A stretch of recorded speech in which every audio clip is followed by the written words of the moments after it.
урматтуу кесиптештер, мен да бүгүн көтөргөндөгү маселе мына жалпы эле Кыргызстандагы мына уран кен иштетүү боюнча да. Мына бүгүнкү күндө дагы элде нараазычылыктар болуп, жалпыга маалымдоо каражаттарында дагы айтылып атат. Азыр мына бизге да келип атат кайрылуулар.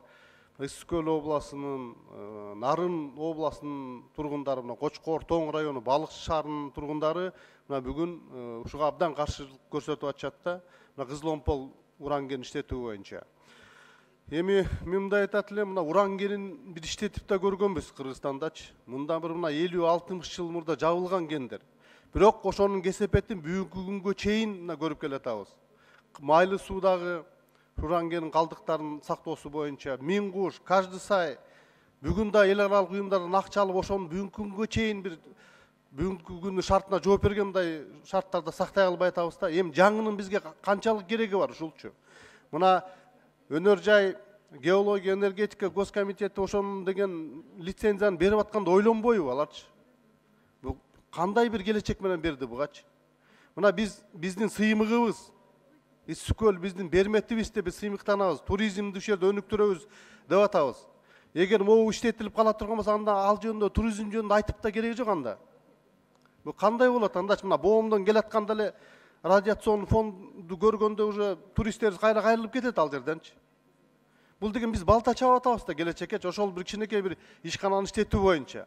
Муну деген мына бүткүл дүйнөлүк эл аралык уюмдар бар. Алардын дагы кандай уруксаттары барбы деген келечекти ойлошубуз керек да. Анан жөн эле берет деп эле бере берсек кандай болот андачы? Кандай бул кийин деген бул төлкө бул деген бизге абдан чоң залалын тийгизиши мүмкүн да. Мына элдин да көтөрүп атканы бир абдан акыйкат маселени көтөрүп атат бул жердечи. Ошондуктан бул жөнүндө да абдан мындай өкмөттө кылдаттык менен мамиле кылып туруп, ошол лицензиясын да бергенде карап чыгыш керек деп айтат элем да менчи. Анан ушуга абдан мындай көңүл бөлүш керек Ашырбек Мойдонович. Экинчи көтөрөйүн деген маселе, мына биз өткөн жумада эл менен жолугушуу кылып келдик жер-жеринде.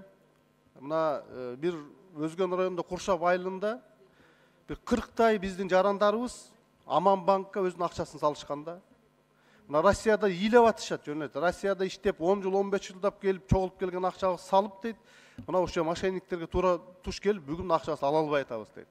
Керек болсо ошол жерде да айтып атышат, бир жаш келип калган энелерибиз да салган экен. Алар дүйнөдөн да кайтып кетти болуп атат. Ушунуга переживать этип атышып. Эми деген ушуну мына бардык жакка кайрылып аттыр. Бүгүнкү күнгө чейин бир толук кандуу жооп ала албай атат да. Бизге да кайрылуу келип түштү, муну да жөнөтөбүз. Ушуну бир өзгөчө көзөмөлгө алып, буга эми чекит коюшубуз керек да. Буга бизге чоң сабак деле болду го, көрдүк го биз мунучу. Ошондуктан ушундай бир суранып кетебиз, сиздерге жөнөтөбүз да, ошого да катуу бир көзөмөлгө алыш керек деп айтат.